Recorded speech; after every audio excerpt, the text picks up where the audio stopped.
Join us as we turn the page to our other party, as we see Jeb, Leah, Skald, and Link find themselves in the lap of normalcy, running their restaurant with a trained precision as they take a break from the chaos of last night by diving headfirst into the chaos of today. Little do they know, what walks in their door sometimes isn't going to be easy to let back out. This week on WeTogether, The Lost Pages Part 3.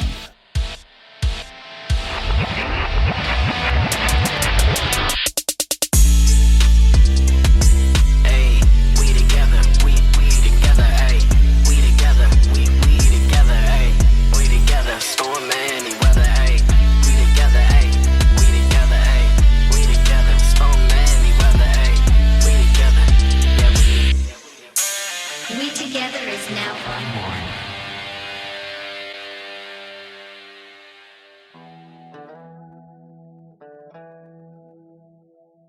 The morning rush at Nina's Saloon hits like a grav swell. The place just earned its first star, a newly crowned must-see restaurant. But you'd think they'd been a highly rated restaurant for a decade, with the crowd packed wall to wall. This is what happens when you accidentally summon every bounty hunter in 2 sectors. Steam pours off the flat top in thick clouds. Glassware clinks in a constant percussion. The hollow HUD mounted above the bar scrolls orders in bright coded lines that never stop coming. This is controlled chaos, the kind that separates professionals from amateurs. Nina stands at the heart of it, commanding the space between the dining room and kitchen. Silver streaks run through her brown hair, and when she speaks, that soft drawl cuts through the noise with absolute authority. 3 Mimu cheese breakfast burritos, slice that sausage with extra onion, and 3 Farmer Sunrise. Let's move, y'all! She doesn't wait for acknowledgement. Her eyes sweep the room and land on the big Ursar weaving through the tables. Jebediah, if you hadn't mashed that alarm and called every bounty hunter from here to B41, we wouldn't be in this mess. Get your ass moving. Jeb doesn't respond. He doesn't need to. The cowboy hat sits low over his eyes as he moves. 2 metal trays balance perfectly as he navigates the packed floor. Setting plates, gathering empties, nodding to a customer waiting in a booth. Already on to the next task before the last one's finished. His fur's dark with sweat, but his pace never breaks. This is what he does. Behind the bar, Link works the full rail with quiet precision. The lean elf moves like the wind, pulling taps, stirring cocktails, shaking and straining with the kind of efficiency that looks effortless, but isn't. Farmer's Sunrise, moonshine, orange juice, and mint line up beside highballs and sours. He's already resetting the station, already pulling the next order from the hollow HUD repeater under the shelf. Bottles land exactly where his hand expects them. No wasted motion. The bar keeps perfect time with the chaos around it. Near the entrance, voices spike, angry, getting louder. Skald steps in and ends it with nothing but his presence. The mono-horned tiefling plants his feet, broad shoulders filling the space. He sets both men apart with one look, an open hand. Holding them there until the fight drains out of them. Then he's on the move again. Following Wes, a lumbering furbolg with his sleeves rolled past his elbows, through the swing door to the back kitchen. Inside, Sheriff holds the expo line. The repurposed Union droid calls cadence in crisp shorthand code. Mirroring the orders flashing on the hollow HUD overhead. Methodical, precise. This is where chaos becomes order. And then there's Leah, standing on 2 step stools at the flat top. The halfling's wearing a flour-dusted apron and a bandana to keep the hair out of her eyes. She's cooking like her life depends on it, folding burritos tight, flipping eggs with precision, dragging sausage across the heat, reaching for the next pan. Oil pops, sizzles. Her rhythm stays even, no matter how fast she moves. Nina leans into the kitchen hatch without losing sight of the dining room. "Sheriff, be a dear and get the synthesizer at the bar working, stat." Task received. Expo state, stable. Reassigning. The droid logs the handoff with a wrist tap, flagging the ready plates on the hollow HUD, and steps out towards the bar. The line keeps moving. Leah drives the grill even harder to hold the pace. A final burrito seals. Leah plates it clean, slides it into the window, and rings the bell. That clear ding cuts through everything. The conversations, the sizzle, chaos. It carries us forward, out of the morning rush, and into something quieter. The late afternoon settles over Nina's saloon, like dust after a storm. Tables are reset, the bar is restocked, the room hums at a lower pitch than before. Sunlight lays across the floorboards, in long golden bars. A few regulars nurse drinks and talk in low voices. Then the door opens and trouble walks in. Githrak pirates, pack of them, tall and angular with sunken cheeks and bright eyes under scarred brows. Every jacket bears the same patch, a bare head with a jaw hammered in iron, stitch over worn leather. Their belts jangle with trinkets and knife sheaths. They claim 2 booths and a section of the rail, and they're loud the second they sit down. "Best crew in the belt!" Knuckles hit wood. The sound echoes as they pound tables and stamp boots. Tension rises as the pirate crew shifts the balance of an already rowdy saloon towards complete chaos. Link reads the room from behind the bar. He sends over a free round without being asked, trying to smooth the edges. But the gesture only makes them louder. The cheering spikes. They launch into boasts about jobs they've pulled, names they've dropped, turning their volume into a weapon. Around them, conversations die. Chairs scrape. People look away. One of the Githrak notices Jeb across the room. Recognition flickers in his eyes. The wrong kind. He leans back, points, and lets his voice carry. "Look what we have here. Our collateral boy, Bitch Bear." The saloon goes dead silent. Sound thins to nothing but glasses settling and the slow swish of the door hinge. Jeb's hat brim lowers, just a fraction. His hand finds Lola's grip, the Magitech revolver at his side. He draws smooth and clean, holding it level. Behind him, Gald's massive frame fills the space, casting a shadow across the pirate's table. Hands drift towards hilts. Coats shift. The lead pirate lifts his chin with a flat, cold grin. "You don't want beef with us, right, Bitch Bear?" The saloon holds its breath. Every eye in the room locked on the moment. Then a voice cuts through from the doorway. Smooth, raspy.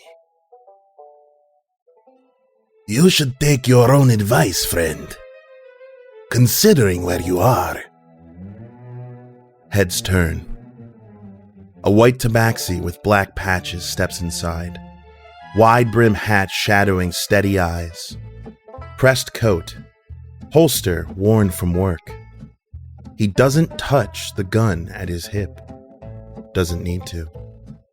Because behind him, every angle is already covered. Bounty hunters at tables and along the rail have their weapons trained on the troublemakers.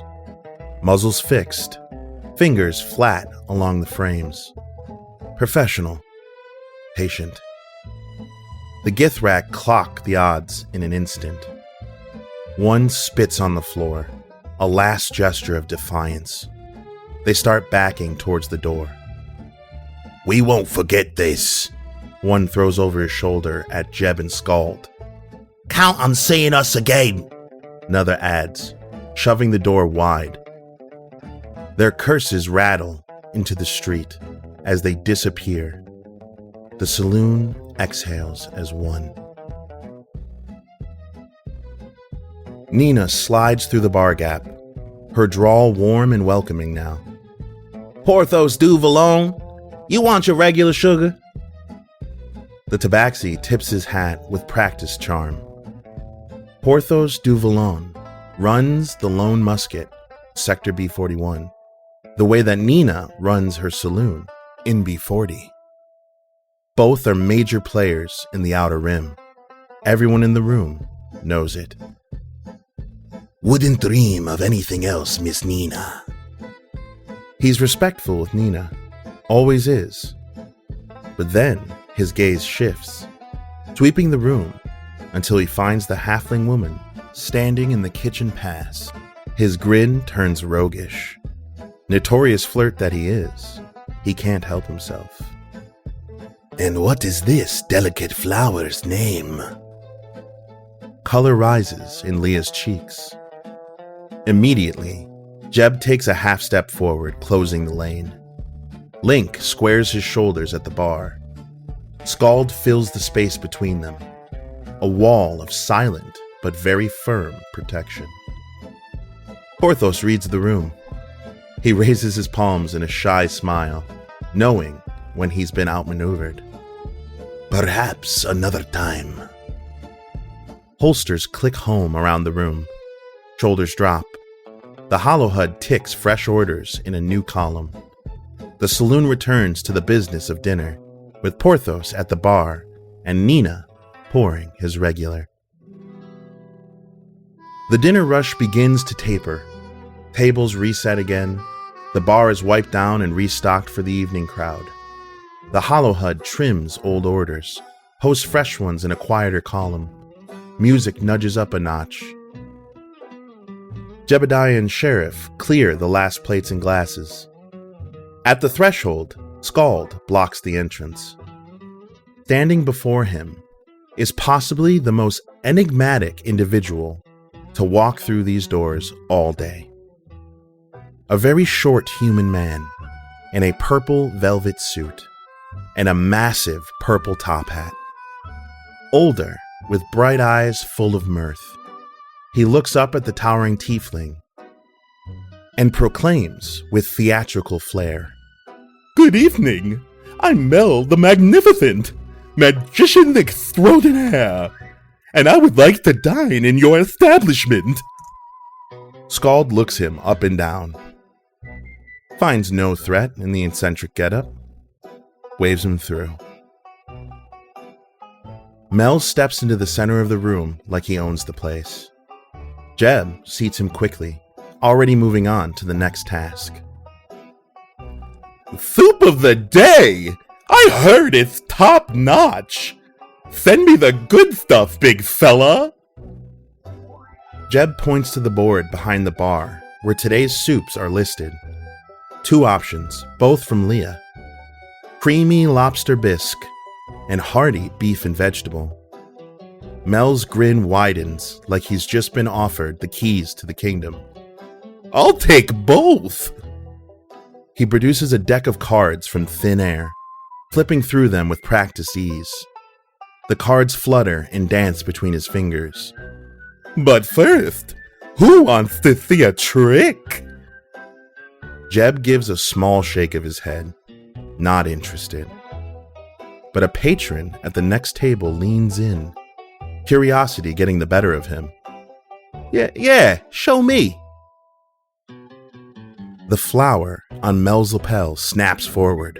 A thin stream of water hits the patron square in the face. Mel throws his head back, cackling wildly, while the table sputters and grabs for napkins. He's delighted with himself. Jebediah returns with 2 steaming bowls, sets them on the table without a comment. Mel lifts the massive purple top hat from his head. In one smooth, impossible motion, he pours both soups into it, then sets the hat back on his head. Not a single drop spills, as if the soup simply vanished into thin air. "Delicious!" he declares, perfectly pleased with himself.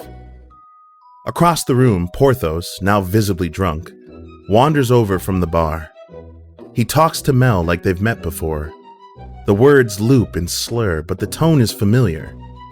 They know each other, or at least, Porthos thinks they do. Jeb watches from behind his hat brim. His jaw tightens. He wipes down a table nearby with slow, deliberate motions, harder than necessary. His eyes find Link, then Scald. Message sent without a word. He does not like this man. Night settles in. Music rises another notch. The regular drinking crowd now fills the room. Boots under stools, low conversations at tables, a steady line along the rail. The energy shifts from dinner service to something looser, darker. The door opens to a Goliath man. Bald head, tribal tattoos circling from his scalp and neck running down both of his arms. Arena scars map his shoulders like a topographical chart of violence. Cauliflower ear, calloused open hands that have broken more bones than most people have in their bodies. A jaw set uneven from old breaks that never quite healed right. He takes a table near the back first and watches. His eyes track the flow of the room with the patience of a predator, then settle on Scald seated in his bouncer's chair. The Goliath stands, crosses the floor with purpose, stops close enough to make it a challenge. "Heard about your loss to Leoth. Too bad you couldn't take down the champ. Heard he cracked your horn like he was your daddy, then retired right after." His smile twitches, hungry for what comes next. "I was slated to be your next fight before you walked. Seems like this is my chance to show you what would have happened." He slaps the nearby table with an open palm. The crack echoes through the saloon like a gunshot. "1 strike each, open hand, over the barrel. We trade until one of us goes down." The room tilts toward them. Every conversation seems to stop mid-sentence. The hollowboard above the bar flashes to life with a new betting line. Odds ripple and shift as wagers pour in from every corner of the room. This is what bounty hunters live for. Violence they can profit from. Link doesn't hesitate. All in on Scald. His confidence is contagious. Jebediah and Leah follow suit. They push their entire savings through the betting app. Every micro unit they've scraped together. Everything on Scald. They drag a barrel to the center of the floor and brace it with their weight.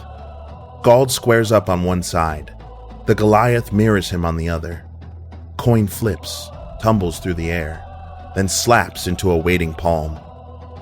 First strike goes to the Goliath. He plants his feet wide, shoulder loaded, palm open. Everything he's got goes into this strike. The slap lands across Scald's cheek, with the Goliath's entire frame behind it. The sound rolls through the saloon like thunder breaking overhead. Glass trembles on the shelves. Floorboards groan in response. Scald's head snaps hard to the side. Teeth click. His boots slide a half step across the floor. But he stays standing. Eyes level. Jaw already darkening with the bruise. Breath steady even. Now it's Scald's turn. He measures once. Distance, line, hip rotation, the mechanics of maximum damage. Opens his hand. The strike comes in flat and true, shoulder and core driving through the target with devastating precision. Impact like a door slamming shut in an empty house. The Goliath's jaw wrenches violently sideways. Teeth explode from his mouth, and a white spray flecked with red, pinging off wooden tabletops, glasses, floor. A rope of pink spit from his lips.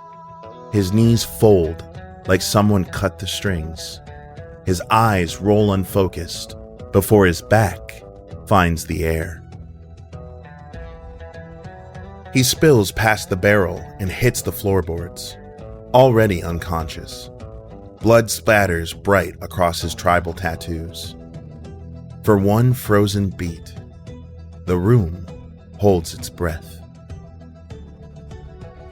Then the saloon erupts. Shouts, fist slamming tables, laughter rolling wall to wall. The hollow board flashes the result. One macro unit won by Leah, Link, and Jeb. 10,000 micro units. Their life savings just doubled in a single slap. Orders flood the rail. Gleeful patrons drag the unconscious Goliath toward the door, his teeth skittering across the floor in his wake like dice. Near the entrance, Porthos laughs in the arms of two tabaxi women. He raises his glass high, swaying with drink and good fortune. To a night worthy of drink! Then, with the casual generosity of the very drunk, he throws out an offer that makes the crowd roar. Next round is on the winner! The cheer punches the ceiling as the tab explodes. Drinks flow freely, courtesy of the party. By 9 o'clock, the room has thinned considerably. Nina keeps restaurant hours. They're not a bar, no matter how much it feels like one sometimes. Chairs are turned up. Tables are wiped down. The last checks are settled.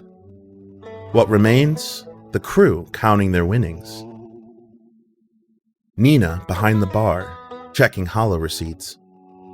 Porthos sprawled across a tabletop, snoring loudly enough to rattle a nearby glass.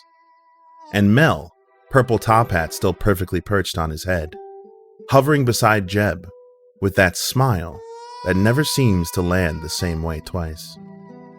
Mel's been at this for a while now. His voice comes soft, sing-song, a little sideways from reality. Curtains up, curtains down, lights go blink blink. Sector B4, center district of level 3. The Emporium, famous place. People clap because they cannot help it. You come, you see. I make things beyond imagination, like magic. Jeb doesn't bite.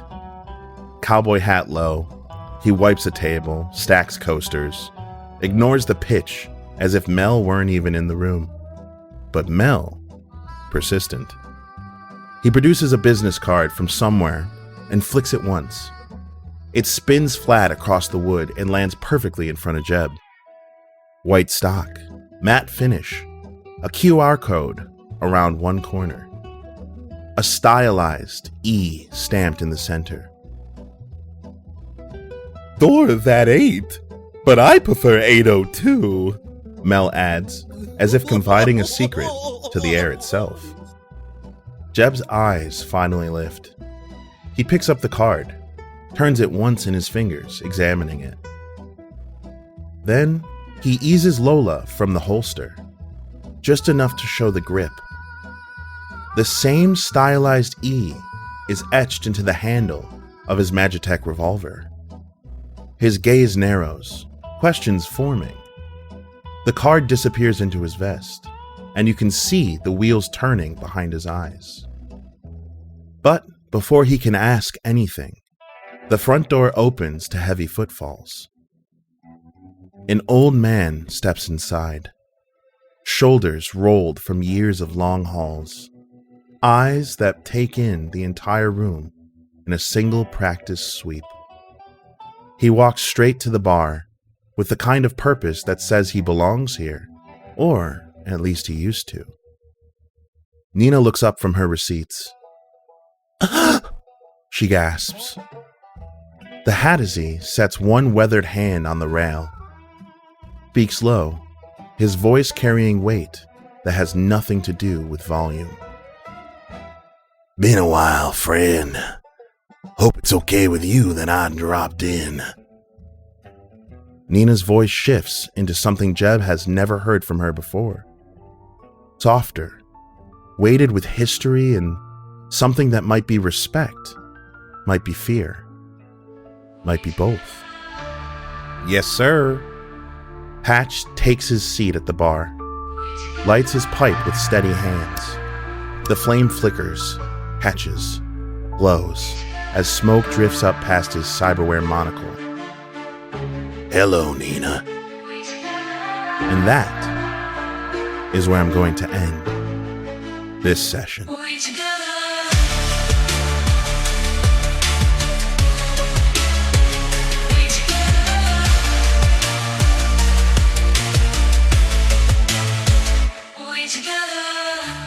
Thank you for listening to We Together.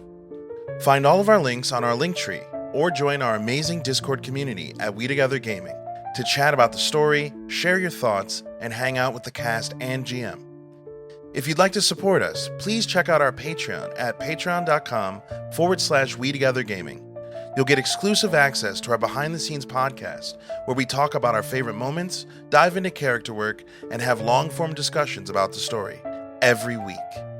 If you're all caught up and looking for more, check out the actual play podcast Hapless Heroes, now in its second season, featuring me, your GM, as a player, available on all streaming services. A quick thank you to our top-tier patrons: GxLobes, BrenDaniel, aka Naturally Noted, That Guy Jake, and my Momma. Your support means the world to us.